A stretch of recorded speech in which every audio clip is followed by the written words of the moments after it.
नमस्कार दोस्तों, हर हर महादेव। आज मैं आप लोगों के लिए सोमवार व्रत कथा लेकर आई हूँ। नारद पुराण के अनुसार सोमवार व्रत में व्यक्ति को प्रातः स्नान करके शिव जी को जल और बेलपत्र चढ़ाना चाहिए। शिव पूजन के बाद सोमवार व्रत कथा सुननी चाहिए। तो आइए श्रवण करते हैं सोमवार की कथा। एक समय की बात है, किसी नगर में एक साहूकार रहता था। उसके घर में धन की कोई कमी नहीं थी, लेकिन उसकी कोई संतान नहीं थी। इस कारण वह बहुत दुखी था। पुत्र प्राप्ति के लिए वह प्रत्येक सोमवार व्रत रखता था और पूरी श्रद्धा के साथ शिव मंदिर जाकर भगवान शिव और पार्वती जी की पूजा किया करता था। उसकी भक्ति देखकर एक दिन माँ पार्वती प्रसन्न हो गई और भगवान शिव से साहूकार की मनोकामना पूर्ण करने का आग्रह किया। पार्वती जी की इच्छा सुनकर भगवान शिव ने कहा कि हे पार्वती, इस संसार में हर प्राणी को उसके कर्मों का फल मिलता है और जिसके भाग्य में जो हो उसे भोगना पड़ता है। लेकिन पार्वती जी ने साहूकार की भक्ति का मान रखने के लिए उसकी मनोकामना पूर्ण करने की इच्छा जताई। माता पार्वती के आग्रह पर शिव जी ने साहूकार को पुत्र प्राप्ति का वरदान तो दे दिया, लेकिन साथ ही यह भी कहा कि उसके बालक की आयु सिर्फ 12 वर्ष होगी। माता पार्वती और भगवान शिव की बातचीत को साहूकार सुन रहा था।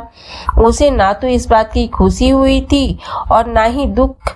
वह पहले की भांति शिव की पूजा करता रहा। कुछ समय के बाद साहूकार के घर में एक पुत्र का जन्म हुआ।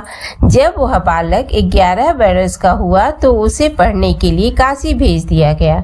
साहूकार ने पुत्र के मामा को बुलाकर उसे बहुत सा धन दिया और कहा कि तुम इस बालक को काशी विद्या प्राप्ति के लिए ले जाओ और मार्ग में यज्ञ करना।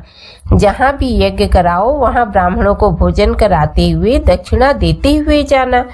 दोनों मामा भांजे इसी तरह यज्ञ कराते और ब्राह्मणों को दान दक्षिणा देते काशी की ओर चल पड़े। रात में एक नगर पड़ा जहाँ नगर के राजा की कन्या का विवाह था, लेकिन जिस राजकुमार के साथ विवाह होने वाला था वह एक आंख से काना था। राजकुमार के पिता ने अपने पुत्र के काना होने की बात छुपाने के लिए एक चाल सोची। साहूकार के पुत्र को देखकर उसके मन में एक विचार आया। उसने सोचा, क्यों ना इस लड़के को दूल्हा बनाकर राजकुमारी से विवाह कर दूं। विवाह के बाद इसको धन देकर विदा कर दूंगा और राजकुमारी को अपने नगर ले जाऊंगा। लड़के को दूल्हे का वस्त्र पहनाकर राजकुमारी से विवाह कर दिया गया।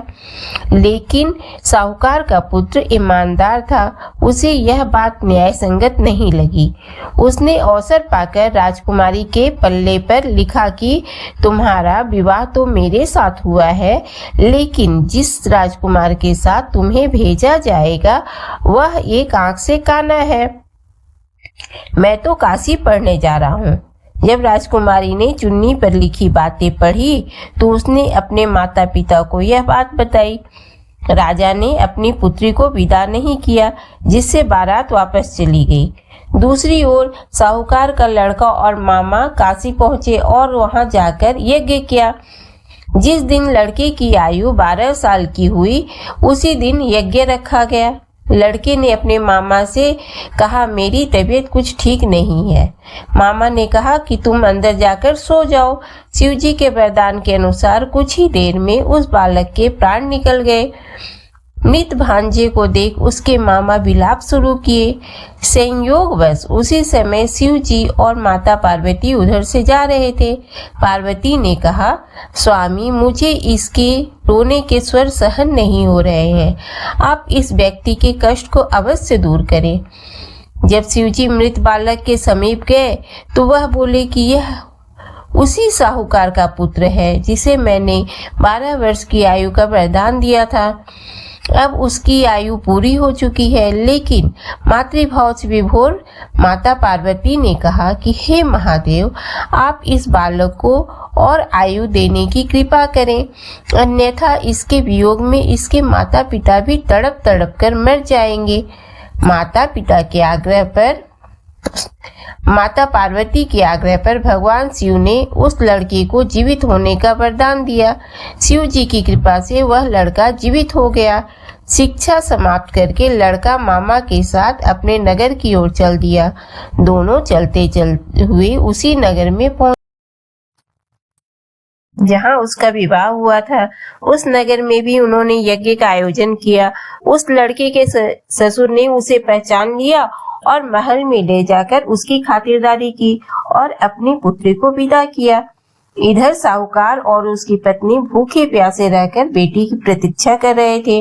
उन्होंने प्रण कर रखा था कि यदि उन्हें अपनी बेटी की मृत्यु का समाचार मिला तो वह भी प्राण त्याग देंगे। परंतु अपने बेटे के जीवित होने का समाचार पाकर वह बेहद प्रसन्न हुए। उसी रात भगवान शिव ने व्यापारी के स्वप्न में आकर कहा, हे श्रेष्ठी, मैंने तेरे सोमवार के व्रत करने और व्रत कथा सुनने से प्रसन्न होकर तेरे पुत्र को लंबी आयु प्रदान की है। इसी प्रकार जो कोई सोमवार व्रत करता है या कथा सुनता है और पढ़ता है, उसके सभी दुख दूर होते हैं और समस्त मनोकामनाएं पूर्ण होती है। इस बोलिए हर हर महादेव। दोस्तों, वीडियो अगर पसंद आए तो प्लीज लाइक, शेयर और सब्सक्राइब अवश्य करें। साथ ही बेल आइकन बटन को दबाना ना भूलें ताकि हमारे आने वाली सभी वीडियो की नोटिफिकेशन आपको मिलती रहे। धन्यवाद।